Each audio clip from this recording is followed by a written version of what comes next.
kaze mu gihe cy'impemburo. Bakunzi twama dusanga ijambo ry'Imana mu kiganiro igihe cy'impemburo, ndabaramukije amahoro ya Kristo.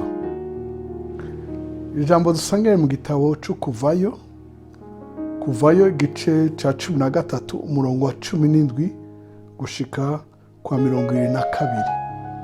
Kuvayo igice cya 13 umurongo wa 17 gushika ku murongo wa 22. Aho ico gice kigarukira. Umutwe w'amajambo uravuga ngo Imana icisha Abisirayeli mu bugaragwa.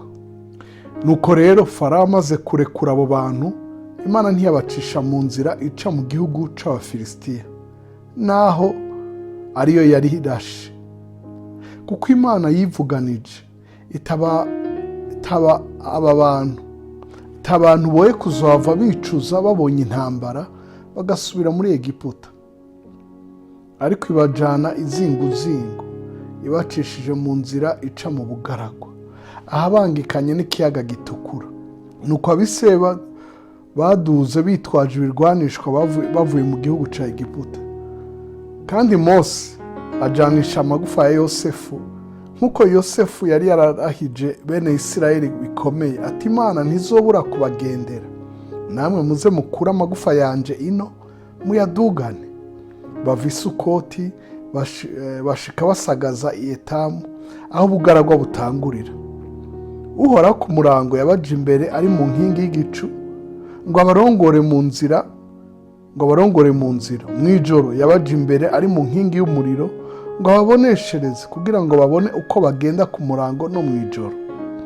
Ya nkingi y'igicu ntiyava imbere y'ubwo bwoko ku murango, n'iyo nyene y'umuriro ntiyabava imbere mwijoro. Imana ishimirwe ijambo ryayo.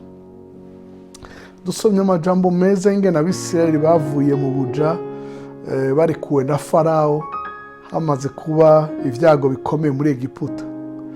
Sinteba muri byinshi, ndahagara kuri ijambo rivuga ngo nuko rero Farawo amaze kurekura abo bantu, Imana ntiyabacisha mu nzira ica mu gihugu c'Abafilisitiya, naho ariyo yari irashe. Imana, ijambo ndakuzane niri, Imana ikurinde inzira y'Abafilisitiya. Imana yarinze Abisirayeli inzira y'Abafilisitiya, nawe iyikurinde. Ugiye uraraba mu ijambo ry'Imana, Abafilisitiya ni ikimenyetso c'ivy'isi.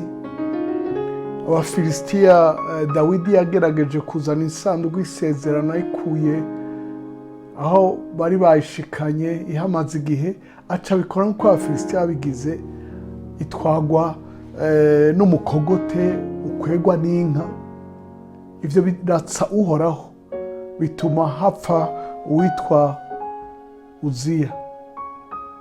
Dawidi arababara, isanduku ayijana kwa Obededomu imara y'amezi 3. Kwa Obededomu haba umugisha. Dawidi abikurikiranye asanga yiganya Abafilisitiya. Hari ibintu byinshi twigana bisi. Imana ikurinde inzira y'Abafilisitiya. Inzira y'Abafilisitiya ni inzira irashe, ni inzira ya hafi.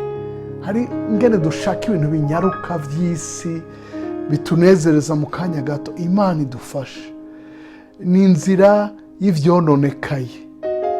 Kandi inzira y'Abafilisitiya ni ishobora kugutuma usubira muri Egiputa. Niko Uhoraho ngo yivuganije umutima. Imana ikurinde gusubira mu vyo wavuyemo mu buja. Ndavuze ngo Imana ikurinde inzira y'Abafilisitiya. Abafilisitiya basenga ibigirwamana. Aho turibuka ingene isanduku y'isezerano yanyazwe Abisirayeli mu gihe ca Eli, barayitwara bashira mu ngoro y'ikigirwamana Dagoni na Ashera. N'abantu basenga ibigirwamana. Imana ikurinde inzira y'ibigirwamana bisa n'ivyubaha Imana ariko atari vyo. Ikindi, Abafilisitiya niho havuka Goliyati, ca kigatanya cari carateye ubwoba abantu b'Imana, kimwe caneshwa na Dawidi. Ndavuze ngo Imana ikurinde inzira y'ivyo bigatanya bigucinyiza, bigutera ubwoba, bikubuza kubandanya. Imana ikurinde inzira y'Abafilisitiya. Kandi mu Bafilisitiya niho tubona maraya yitwa Delila. Umwe yagushije Samusoni akamena ibanga bakamumena amaso. Imana ikurinde inzira y'Abafilisitiya ituma utakaza viziyo yawe, utakaza iyerekwa ryawe, umena ibanga, ugwa mu maboko y'abanyamahanga. Imana ikurinde inzira y'Abafilisitiya. Imana ikurinde ibyo kunogora amaso. Imana ikurinde ibyo tuma bakumwa umushatsi wawe, icubahiro wari ufise.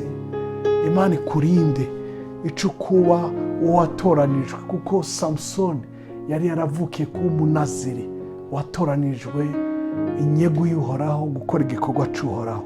Ndavuze ngo Uhoraho akurinde inzira y'Abafilisitiya. Isa naho ari ya hafi, isa n'irashe, mugabo ubaze neza Uhoraho.